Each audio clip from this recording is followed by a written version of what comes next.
I thought Miami played really well. And I thought they made shots. I thought they did stuff. I thought Jimmy had them ready. I thought they um, were did some things defensively, trapping the pick and roll.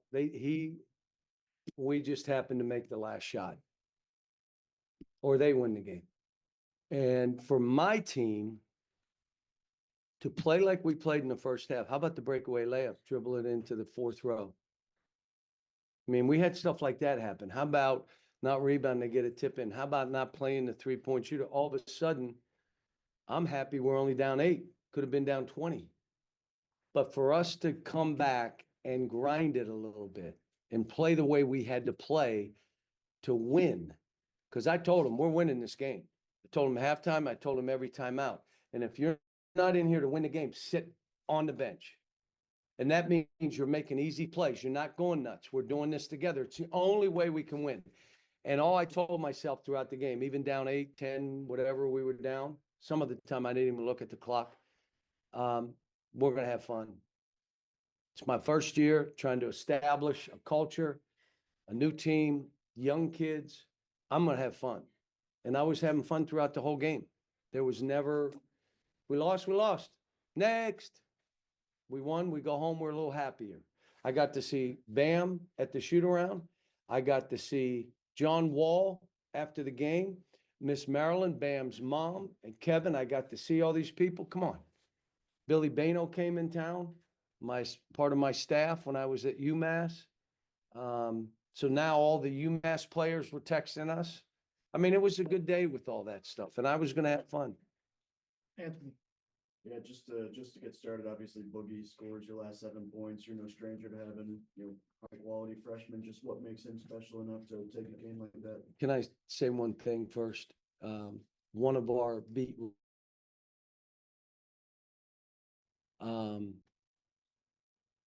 I've been praying the rosary for him. I took mass this morning at St. Hugh's, and I took communion for him yesterday and today. And I just say, I don't know if my prayers will help, but I know they don't hurt. And I tell everybody, just pray a nice prayer for Bob Holt. One of the good guys in this profession. Literally, you think about a good man, that's who he is. So it's a sad day for all Arkansas fans and in our state. But Boogie,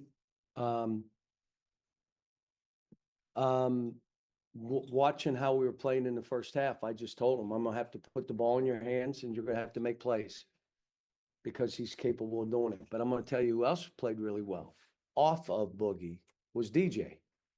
So now Boogie threw it to him, and he goes and scores, throws passes, the 3 in the corner. DJ played really well. Nelly struggled in the first half. Oh my gosh. And then the second half, all those threes were rhythm threes. And I'm telling everybody on my team, if you get a rhythm 3, let the ball go, shoot it. Don't ball fake a rhythm 3. If you have it, shoot it. But, again, for us did we lead for a minute? 147. I figured. And then you walk away and you win. Come on. I mean, you're lucky, but you execute down the stretch. And then following them to not give them a 3. I'll be honest with you. We've had so many injuries, and I know you're going to think I'm not telling the truth. We've scrimmaged 2 times, Sunday and Saturday of this week. That's the only scrimmages this team has had because we've had 5 and 6, 7 guys. We have not been able to scrimmage. How do you do situations? I had to talk them through. We're fouling. So we got a ways to go. Coach, what did you notice about your team in the second half? It seems like they galvanized and really came together. Do you feel like there's kind of a turning point? I don't know. We'll see. We got tough games coming up, but I will tell you at halftime, we're not losing this game. We are not losing this game. We'll figure out something. And if you don't want to play that way, if you're sad because you're not playing well, then you're not in. Sit on the side and let us win the game. And we had a bunch of guys that fought. And in these kind of games, you claw and give yourself a chance. We gave ourselves a chance, and Boogie made some plays down the stretch. We missed 2 free throws again. The game could have been over. 2. We missed 11 last game. I mean, you want to win games, you better be making free throws. You get some good minutes out of Jonas, especially at the start. You start him in the second half. Just how big was he? Just to kind of get him in those good situations. Well, TB, because of their pick and roll and their guards, we played him a lot in those pick and rolls. But Z played well. 2 threes, blocking shots, big rebounds. He played well. Jonas played well. Jonas should give us, he got a little tired. So when the guy spins and scores on him, that's when I said, okay, he's only started playing how many days ago? 5 days ago. So he was out 5 months. Speaking of DJ earlier, I don't know if this is you implementing this or just DJ's experience playing with Rob last year. Now with Boogie, kind of a situation. Do you think that's something that he grew and he's from playing with Rob and carried it over? Or is that something you've schemed because you've had like that ability of having this dynamic backcourt? Well, I like him on the ball too. So I like him both, off the ball, on the ball. To be honest, he played that way in high school. Played more off the ball than he did on the ball. Last year for me, he played probably more on the ball than off the ball. But he's one of those kids, like he scored no points in a game this year. And I went crazy because I didn't realize until I went home and looked at my stat sheet. I didn't sleep that night. How can DJ Wagner not score a point? I call him in and I talked to him and I said, I didn't know you didn't score a point until I went home. You know what he said to me? Don't worry about me, coach. I'm fine. How about if you had a team full of those? We don't. We don't. But how about if we did? Now all of a sudden you're so consumed with our team and winning and you worry more about the other 4 guys than yourself. Well, how about if they do the same? Now you have an empowered team. Now they make calls and they do stuff. We're not there yet. We're young and a little bit immature, but because we scrimmaged 2 days, we made strides. 2 days of scrimmaging, hooray. Coach Boogie mentioned playing, out of conference games like this in a tough environment are key for team successes in March. Just what are your thoughts about playing against a Big Ten team like Illinois and an ACC team like Miami early in the season? Well, here's the thing I'm going to tell you, and I told them this. Everybody, white out, and they're going to play well. They're going to play well against us. So you got to come out, not like we did. If you don't mind, I'll tell you the story with Illinois. We went practice the first play. The shoot around, we did it 3 times. The first play, we ran the wrong way. How do you do that? You're not thinking about your team. You're thinking about yourself. You're into how you're going to play. It's the only way. Be like an NFL quarterback. From Tuesday through Saturday, you're practicing the first few plays. And the first snap, he turns the wrong way, gets killed, bloop, fumbles, and they score. That's what that's like. They come down and score 2 threes. We take another bet. All of a sudden, you're down 14-2. So we got work to do.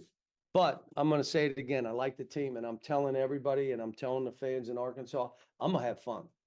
This year 1, I am going to have fun. And I had fun today coaching.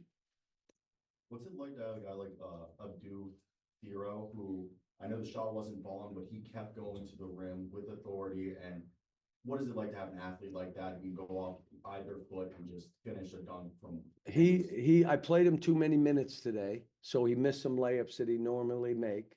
Missed a couple free throws. He's got to get more confident and going to have to get in the gym and take 500 free throws. I don't know what to tell you, but he's got to do that because if you're going to drive that way, you're going to get fouled. Now go to the line and make 2. We went to him on a big play. We threw it to the elbow, and he drove right and got it. And this may be a team that can't play as much random. That in transition, different. But on a made goal, they score on us. We may have to do something. And that's okay. I'm still figuring them out. On a dead ball, we did 2 or 3 things we hadn't done before. So, but we got to scrimmage and practice some stuff. Obviously, Illinois obviously hit 15 3-pointers. You guys hold them to 1 of their last 7 today. Is there any defensive adjustments you guys made? Yeah. Don't give them threes. Make them drive. How about high hands? Don't back away because you're embarrassed. He's going to beat you on the dribble. We want you to beat him on. We come at us. Don't dance and your hands are down and they make it. There was a late one with Nelly. His man went over the top. He stopped. Wait a minute. They gave him a 3. It separated the game. I think it went back to 5. So we gave up some, but not like we did last game. Last game was 4 corner threes. Jonas gave up 3. Adu gave up 4. I mean, we were doing our own thing. Today, we're a little more sound.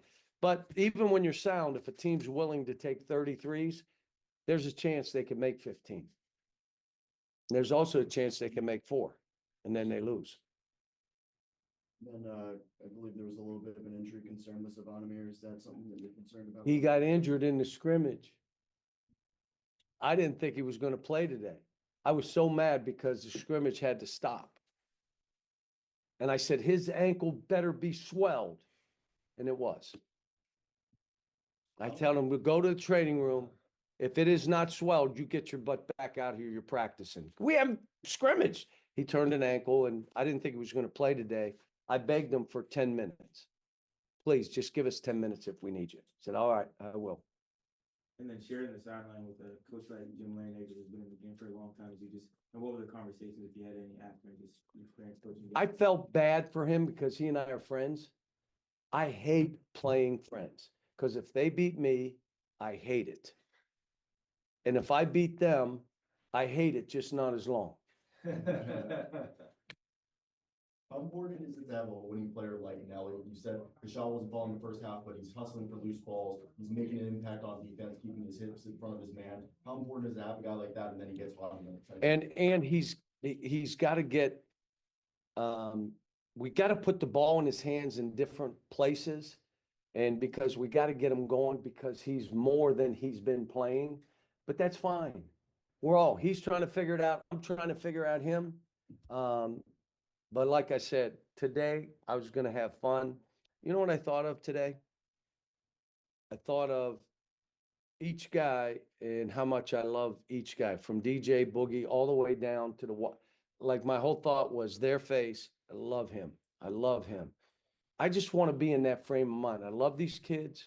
I want to have fun. Some of it's going to be good. Some of it's going to be bad, but I'm having fun. And if we do this the right way and we play hard and we execute, how about this? And we scrimmage, we'll catch up a little bit. We're behind most teams. We are, and I get it. But let's see where we are in January. Let's see where we are in February. Let's see. I know there's a lot of happy people thinking we're not very good. I'm like, sometimes I'm one of them, but we'll see. Thanks, folks. Appreciate you. There you go. Pray for Bob, please.